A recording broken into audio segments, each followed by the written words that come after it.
Installez-vous confortablement. Dans cette vidéo, on prend le temps d'échanger du métier de chef de projet dans la data sous tous ses angles. Un échange riche qui commence dès maintenant avec la présentation de notre invité. Bonjour Giovanni, déjà merci pour ton invitation.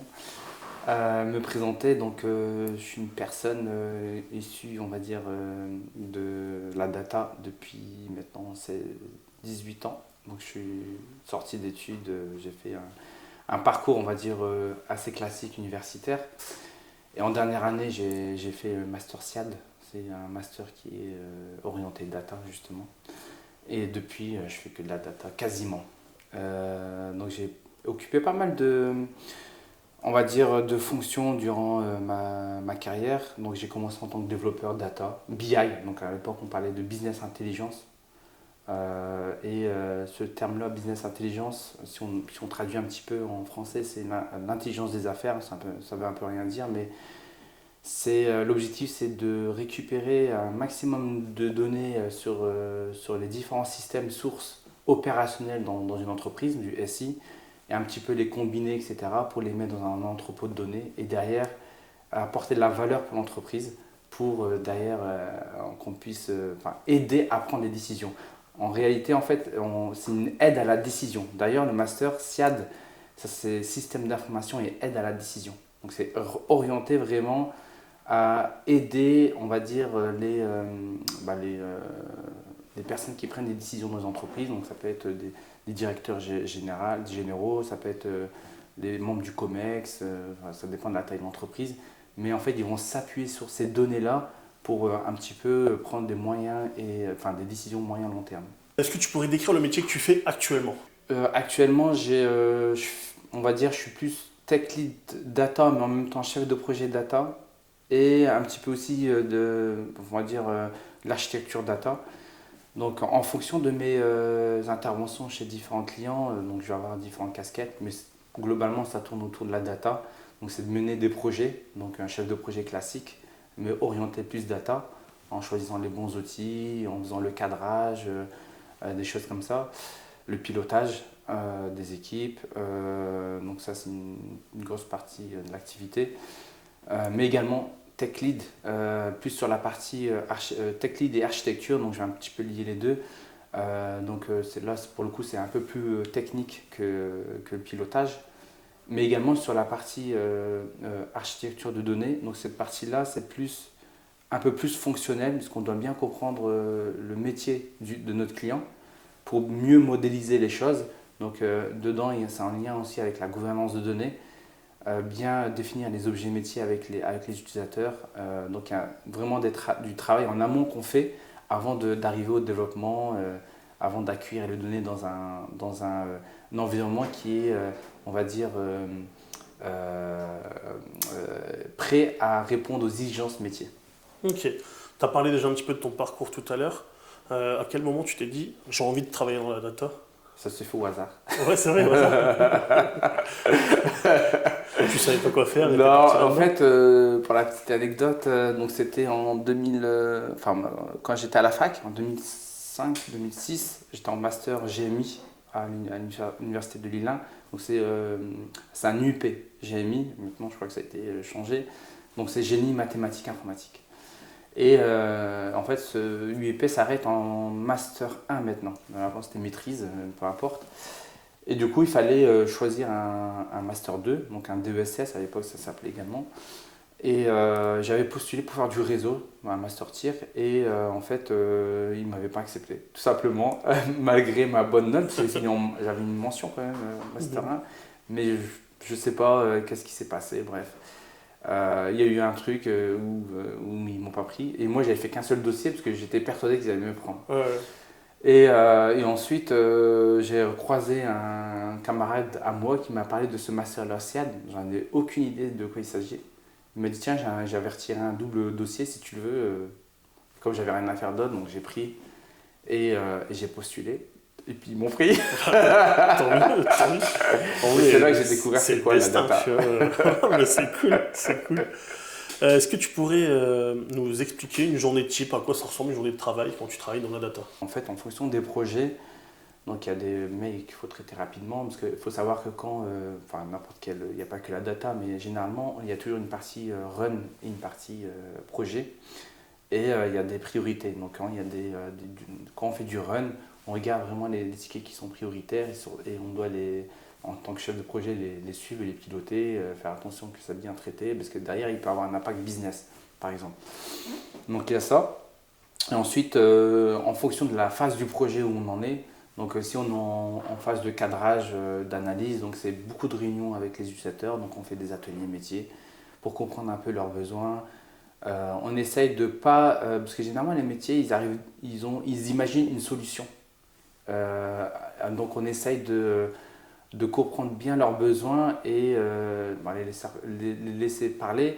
Et derrière, en fait, on leur propose peut-être une solution qu'ils n'avaient même pas imaginée. Souvent, ça arrive souvent. Donc voilà, c'est à peu près ça. Ça, c'est en phase de cadrage. On rédige des documents, on fait valider ces documents-là auprès de nos métiers.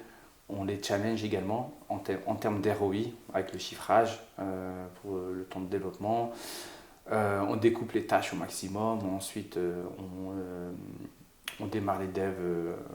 Il y a des tâches qui reviennent assez régulièrement, vraiment dans la data même. Les tâches qui reviennent souvent, c'est une grosse partie, je pense, de la data, c'est ce qui se concerne la qualité de données. Donc la qualité de données, elle a son importance. Et quand on fait un projet en data, on doit s'assurer qu'on produit des KPI qui sont de bonne qualité, qu'on va chercher les informations au bon endroit, et qu'on essaye de responsabiliser on va dire les responsables d'appli ou les choses comme ça pour aller vraiment à la vraie source de données et pas un fichier Excel qui a été reformaté. Non, on va vraiment à la source. Dans les outils opérationnels, on travaille. Et généralement, quand il y a un problème de données, c'est pas au niveau des devs, mais c'est au niveau de la saisie utilisateur dans les applications en amont. Donc en fait, on vient creuser jusqu'en amont pour un petit peu, je ne vais pas dire éduquer, mais sensibiliser les utilisateurs à bien saisir leurs données dans les outils. Parce que derrière, même si parfois ce sont des données pour eux optionnelles, parce qu'ils ne sont pas vraiment opérationnels en termes business pour eux, pour leur pilotage quotidien, mais pour la data, ça peut avoir un impact, surtout quand on les utilise pour les transformer en KPI et derrière prendre des décisions moyen-long terme pour l'entreprise, pour mettre en place des stratégies, etc. Donc c'est important de les sensibiliser sur ça. Donc voilà, c'est un travail de fond, mais qui est passionnant. Ok. Est-ce que tu peux parler justement du métier de la data sur un projet en particulier, genre qui t'a plu, et où tu as des choses à dire justement? Ouais, il y a un projet que j'ai fait il y a quelques années, 2015, chez IBM. Ok. C'était un projet intéressant.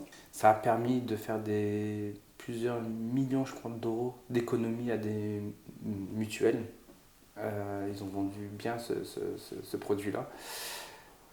D'ailleurs, c'est un produit qui a été présenté par la PDG IBM à la Silicon Valley. Ça pèse. Et t'avais quoi toi comme tâche dessus? J'étais tech lead dessus. Ok. Et c'est moi qui ai mis en place un petit peu l'architecture pour la partie. Donc il y avait plusieurs briques dans ce projet-là. Et moi j'avais le rôle plus sur la partie data Ing, si on peut dire, enfin BI de manière générale, mais data Ing et data analyst, parce que je faisais les deux. Et après il y avait une partie également, plus, on peut dire maintenant, on appelle ça data scientist, mais voilà, ça c'était pas moi qui m'en occupais. Et donc moi je ce rôle-là, donc j'avais en gros récupéré pas mal de données des opticiens et des dentaires. On a commencé par les données opticiens. Et en fait l'idée, on avait mis en place plein de règles pour détecter la fraude. Donc il y a des opticiens, des petits malins qui vont mettre des lunettes par exemple à des enfants qui ont 24 mois.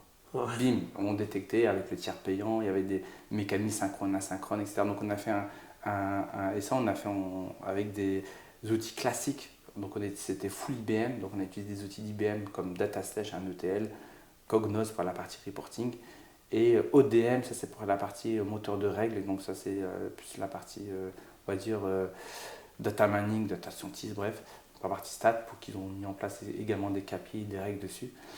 Derrière, en fait, il y avait un score qu'on mettait sur chaque dossier qui passe pour savoir est-ce que ce dossier-là, potentiellement, il est en fraude ou pas.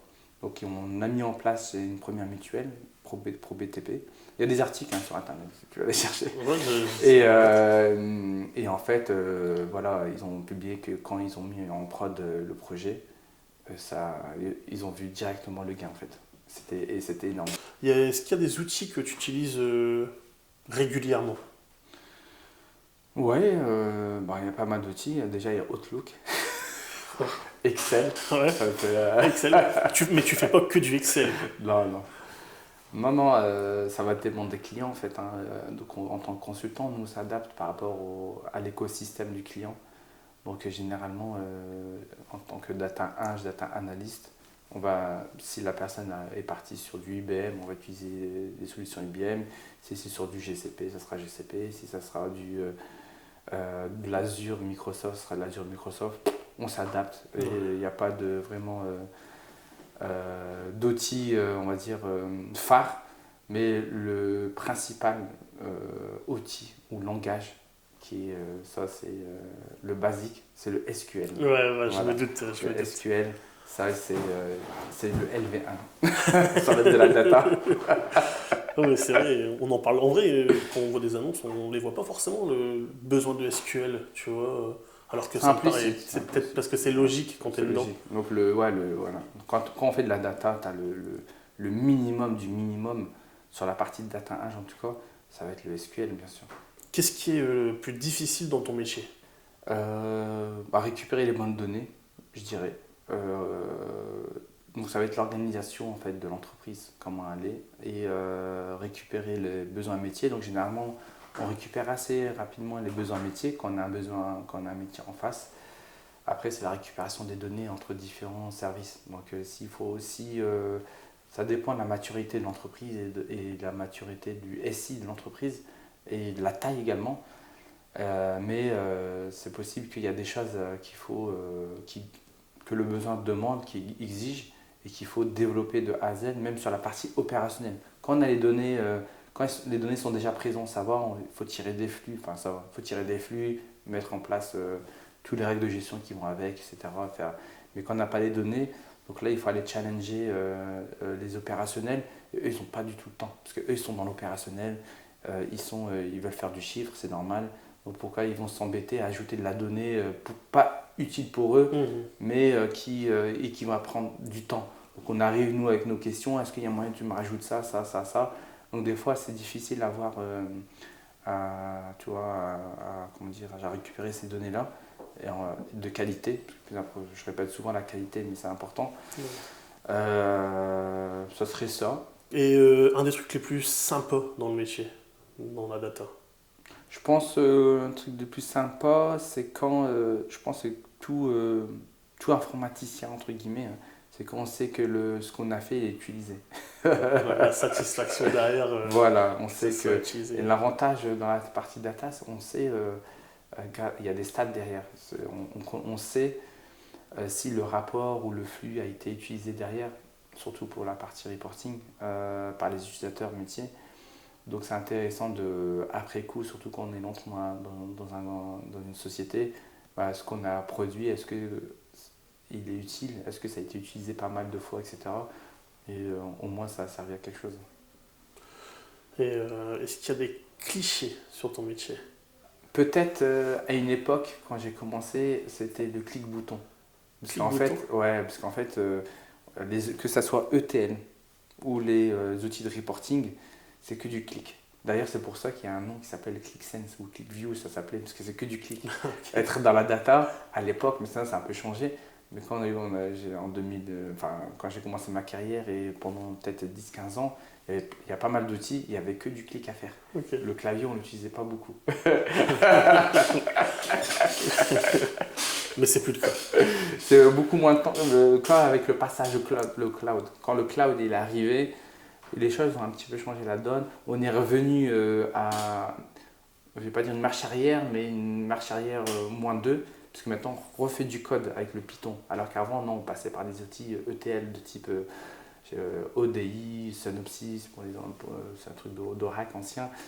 ou DataStage pour IBM, ou Ab Initio pour les grands comptes qui avaient besoin vraiment de beaucoup de volume de données. C'était un gros ETL à l'époque.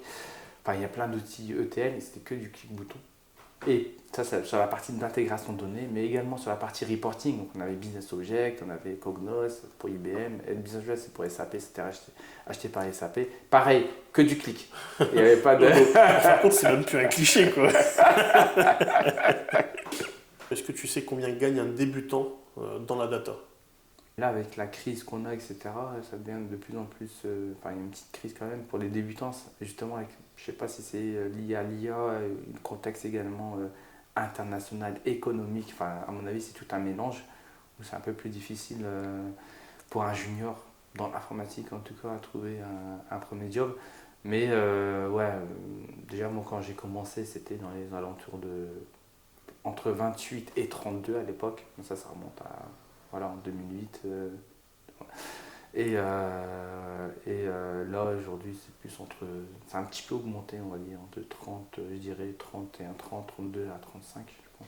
Ok. Et au bout de quelques années, une fois que tu deviens un senior, Voilà, donc là, c'est aux alentours de. À partir de 10 ans d'expérience, je dirais, ça peut aller à 45 généralement, à 45, voire 50 même. est-ce qu'on peut se lancer dans la data sans diplôme? Sans diplôme, sans diplôme, avec une formation. Ouais, par exemple, partir sur une formation professionnelle. Ouais, c'est faisable si la formation elle est orientée data. Ouais. Du coup, avec pas mal de SQL, pas mal de bases de données donc normalement, enfin, pour moi, c'est faisable. Ok. Et dans ces cas-là, si jamais il y a quelqu'un qui aimerait se lancer demain, qu'est-ce que tu lui conseilles? Qu'est-ce qu'il doit faire? Euh, donc pour la data aujourd'hui, il y a deux volets. Il y a la partie algorithmique, parce qu'on utilise pas mal le langage Python, c'est le plus utilisé pour un data eng actuellement. Il y a d'autres outils, hein, mais voilà. Python avec SQL et un outil de restitution. Donc ça peut être Power BI, ça peut être ClickSense, Tableau. Donc un de ces outils-là, je pense le plus facile, c'est Power BI. Il est gratuit, il est pas mal utilisé. Et un contexte cloud. Donc que ce soit GCP, que ce soit Azure ou AWS. Je dirais plus dans le nord en tout cas GCP et Azure que AWS. Donc ces trois composants, ouais. Post-Covid, c'est-à-dire il n'y a pas si longtemps que ça, hein, 2022-2023, quand j'ai formé des gens à la data, ils ont eu une formation de. C'était 4 mois. Et derrière, certains ont trouvé directement un travail. Il y a des écoles qui proposent des longues formations avec alternance, parce que le plus important, c'est d'avoir de l'expérience professionnelle. Donc, avec une alternance, pour une personne qui a pas de diplôme, c'est bien parce qu'elle a monté progressivement en compétences sur certains sujets et dans un contexte en plus entreprise, professionnelle. Du coup, en une année, une alternance d'une année, je sais, il y a des écoles qui proposent ça. Je pense que c'est pas mal. C'est une bonne idée. Est-ce que l'IA va voler ton travail? Non, elle va pas voler. Mais par contre, elle va le faire évoluer, le travail, et on sera plus efficace, beaucoup plus efficace. Il faut savoir l'utiliser. C'est vraiment un très bon levier pour aller plus vite. Des choses qu'on faisait à l'époque, peut-être on était coincé sur je dis une connerie, un ticket, un incident de production, on a un problème et on doit le résoudre normalement dans l'heure qui suit.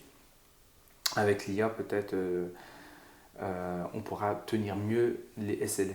Donc, par exemple, un ticket prioritaire, c'est 4 ans, 4 heures. 4 heures. Et il y avait cette pression-là de vite trouver la solution. Des fois, c'était des problèmes complexes, il fallait vite trouver. Donc, déjà, l'IA va permettre, avec le code, hop, tu lui donnes la log, il va t'orienter. Bon, des fois, il dit des conneries, mais pour un expérimenté, en tout cas, il va bien l'utiliser. Pour une personne expérimentée, il va savoir discerner du vrai que du faux que l'IA générative va lui dire. Donc ça, c'est pour la partie run. Sur la partie projet également, ça va le permettre d'accélérer les devs. Voilà, il va développer plus vite en fait. Et avec peut-être, si c'est bien utilisé encore une fois, ça peut être un piège, mais si c'est bien utilisé, avec une meilleure qualité de code, et du coup, une meilleure qualité de données également. Donc, notamment sur la partie test. Donc, ça va améliorer la qualité de données si on l'utilise bien. Ok, dernière question. Si il y a une personne qui aimerait partir dans le numérique, pourquoi est-ce qu'elle devrait choisir le métier de la data? On en aura toujours besoin au moins pour l'analyse de données parce que l'IA ne pourra pas tout faire tout seul, faudra l'accompagner dans tous les cas. Donc là, justement, ça va nous servir à être vraiment des spécialistes de la data et pas faire que du dev ou des choses récurrentes, inutiles, on va dire à moindre valeur ajoutée. On va plus être concentré sur le vrai métier d'expert data, c'est-à-dire sur l'accompagnement du besoin métier, bien définir les KPI, bien travailler la qualité de données et derrière rendre un rapport qui est utile et qui fonctionne. Donc là, on sera plus focalisé sur ça, alors que quand on n'a pas ces outils-là, on passe beaucoup de temps sur d'autres aspects et ça va nous permettre de... Voilà. Donc ouais, je pense que c'est un métier qui va perdurer encore longtemps, je pense. On arrive au bout de cet échange. Si cette discussion vous a inspiré, soutenez la chaîne en vous abonnant et posez vos questions en commentaire. Prenez soin de vous et à la prochaine.